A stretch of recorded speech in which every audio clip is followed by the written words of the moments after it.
दोस्तों, सनातन धर्म में एकादशी तिथि का बड़ा महत्व माना गया है। भगवद गीता में भगवान श्री कृष्ण ने इस तिथि को स्वयं के समान ही माना है। मान्यता है कि इस पावन तिथि को विधि विधान के साथ भगवान विष्णु के निमित्त पूजा और जितेंद्रिय होकर व्रत करने वाले भक्तों की सभी मनोकामनाएं पूरी होती है। अमल की एकादशी को आंवला एकादशी भी कहते हैं। उस दिन रंगभरी एकादशी भी मनाई जाती है। यह एक ऐसा दिन है जब इस एकादशी को भगवान विष्णु के अलावा भगवान शिव और माता पार्वती की पूजा की जाती है। चांग के अनुसार आमल की एकादशी का व्रत फाल्गुन माह के शुक्ल पक्ष की एकादशी तिथि को होता है। उस दिन व्रत रखते हैं और भगवान विष्णु की पूजा करते हैं। हालांकि उस दिन वाराणसी में रंगभरी एकादशी मनाई जाती है, जहां बाबा विश्वनाथ और माता गौरी को पूजा में गुलाल अर्पित किया जाता है। शिव और शक्ति नगर भ्रमण करते हैं। दोस्तों, इस बार इस व्रत को लेकर बहुत सारे संशय है। कब यह व्रत किया जाए, 20 मार्च को या 21 मार्च को? तो आज की वीडियो में आप जानेंगे कि आमल की एकादशी का व्रत कब करना है, व्रत की तिथि का प्रारंभ हो रही है, कब समाप्त हो रही है, पारण का यानी कि व्रत खोलने का शुभ मुहूर्त क्या है, और आमल की एकादशी के दिन भगवान श्री विष्णु की किस प्रकार से पूजा आराधना करें, किन नियमों का पालन करें। व्रत अगर एकादशी का कर रहे हैं तो एकादशी के व्रत में कौन सी चीजें खानी चाहिए और कौन सी चीजें भूल से भी नहीं खानी चाहिए। आज के दिन हम किस प्रकार से भगवान श्री विष्णु की आराधना करें कि इन मंत्रों का जप करें, जिससे कि भगवान श्री कृष्ण की असीम कृपा हमें प्राप्त हो और जिस भी मनोकामना से व्रत धारण कर रहे हैं वह हमारी मनोकामना भगवान श्री विष्णु की कृपा से पूर्ण हो। इसके लिए आज विशेष रूप से क्या करना चाहिए, यह संपूर्ण जानकारी और आमल की एकादशी की कथा इस वीडियो में आपको सुनाई जाएगी, तो वीडियो को पूरा जरूर देखिए। लेकिन दोस्तों, वीडियो में आगे बढ़ने से पहले इस वीडियो को लाइक अवश्य कर दें। आइए जानते हैं एकादशी की तिथि का प्रारंभ हो रही है, कब समाप्त हो रही है और व्रत आपको कब धारण करना है।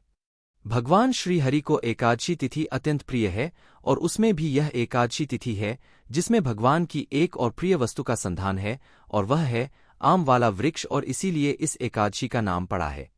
आमल की एकादशी फाल्गुन मास के शुक्ल पक्ष में आने वाली एकादशी अत्यंत पुण्य फल प्रदान करने वाली है। और जानते हैं क्यों? चलिए इसके लिए आपको एक संक्षिप्त कथा सुनाता हूं, क्योंकि स्वयं महान आशीष वशिष्ठ ने सुनाई थी। यह उन दिनों की बात है जब परम भगवान श्री कृष्ण की प्रेरणा से सृष्टि के रचयिता ब्रह्मा जी इस भौतिक संसार का निर्माण कर रहे थे। उन्होंने अनेक प्रकार के जीवों की रचना की थी और उसी समय भगवान श्री विष्णु के थूक से एक चंद्र के समान बिंदु प्रकट हुआ। यह बिंदु जब पृथ्वी पर गिरा तो उसमें से एक वृक्ष की उत्पत्ति हुई और उसका नाम पड़ा आमल की। यह वही दिन था जिसे आज हम आमल की एकादशी के नाम से जानते हैं। और उसके बाद गंधर्व, यक्ष, राक्षस इत्यादि की भी उत्पत्ति हुई थी। जैसे ही यह वृक्ष उत्पन्न हुआ उसी क्षण एक आकाशवाणी उत्पन्न हुई। आकाशवाणी ने कहा, यह श्री विष्णु का अत्यंत प्रिय आमल की वृक्ष है। आज के दिन जो भी व्यक्ति इसकी पूजा करेगा उसे आध्यात्मिक लोक की प्राप्ति होगी। तो बस यही कारण है कि आमल की एकादशी स्वयं भगवान श्री विष्णु को अत्यंत प्रिय है।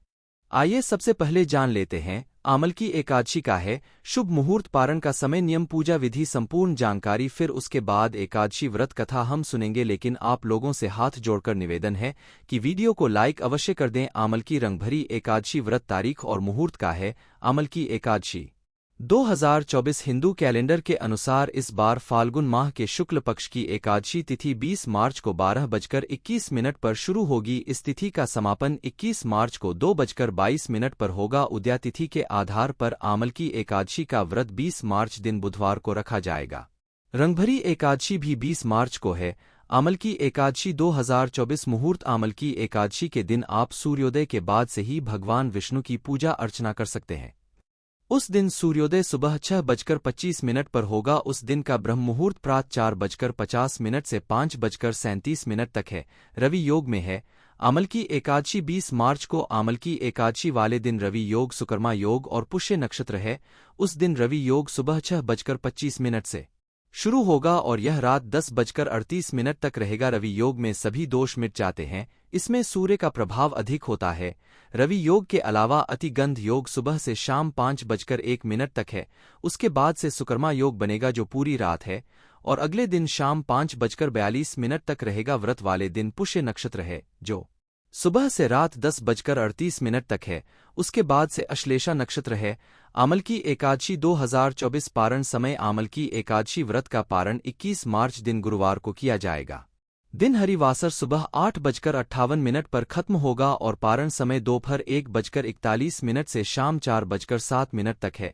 इस समय में आपको पारण करके व्रत को पूरा करना चाहिए। आमलकी एकादशी व्रत का महत्व। आमलकी एकादशी के दिन भगवान विष्णु और आंवले के वृक्ष की पूजा करते हैं। भोग में श्री हरि को आंवला अर्पित करते हैं। भगवान विष्णु ने आंवले को देव वृक्ष बताया था क्योंकि उसमें सभी देवी और देवताओं का वास होता है।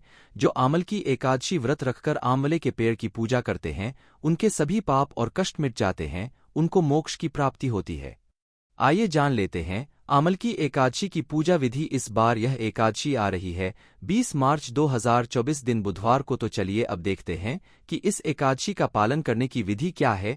तो देखिए, अगर आप इस एकादशी का संपूर्ण श्रद्धा और नियम पूर्वक पालन करना चाहते हैं तो दशमी के दिन यानी 19 मार्च मंगलवार को संध्या के बाद अन्न युक्त भोजन न लें। अगर लेना भी है तो दोपहर या फिर सूर्यास्त से पहले दशमी के दिन अपने मन को भगवान के चरणों पर केंद्रित करें और उनसे आने वाली एकादशी का पालन करने के लिए शक्ति और कृपा की याचना करें। एकादशी के दिन प्रातः ब्रह्म मुहूर्त में उठ जाइए। ऐसा क्यों? तो वह इसलिए क्योंकि महाभारत के अनुपात में कहा गया है, दिन में सूर्योदय के बाद सोना आयु को क्षीण करने वाला है। प्रातः काल और रात्रि के आरंभ में भी नहीं सोना चाहिए और इसी कारण अष्टांग हृदय सूत्र 2:1 में कहते हैं, स्वस्थ मनुष्य को आयु की रक्षा के लिए ब्रह्मा मुहूर्त में उठ जाना चाहिए। ब्रह्मा मुहूर्त का समय होता है सूर्योदय से 1.5 घंटा पहले का समय। उठने के बाद स्वयं को शारीरिक रूप से स्वच्छ कर लीजिए, जैसे कि दांत साफ करना, स्नान करना इत्यादि। उसके बाद घर में अगर भगवान का मंदिर है तो प्रातःकालीन मंगला आरती करिए। यदि आपके लिए संभव नहीं है तो आप उसका ऑनलाइन दर्शन कर सकते हैं।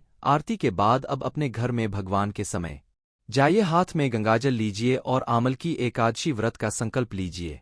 उस समय आप इस श्लोकों का उच्चारण कर सकते हैं। एक आशिया निराहार स्थित व अहम पड़ेहनि भोग श्यामी पुंडरी का अक्षरश शरण में भरवा होता। इसका अर्थ है कि एकादशी के दिन में भोजन से विराट रहूंगा और अगले दिन ही अन्न ग्रहण करूंगा है। इंद्री का अक्ष कृपया मुझे अपनी शरण में लीजिए। संकल्प लेने के बाद अब समय है तुलसी देवी की पूजा अर्चना करने का, क्योंकि श्रीमती तुलसी महारानी भगवान श्री कृष्ण की शुद्ध भक्त हैं और उनके माध्यम से ही हम परम भगवान की शुद्ध भक्ति प्राप्त कर सकते हैं। तो तुलसी देवी को एक माध्यम ऊंचे स्थान पर स्थापित करें, उन्हें जल अर्पण करें, उनके समक्ष घी का दीपक प्रज्वलित करें और उनकी 4 बार प्रदक्षिणा करें। उसके बाद उनके समक्ष बैठकर हरे कृष्ण महामंत्र का जाप करें, अर्थात हरे कृष्ण कृष्ण कृष्ण हरे हरे, हरे राम राम राम हरे हरे। एकादशी के दिन करने योग्य सबसे महत्वपूर्ण कार्य यही है।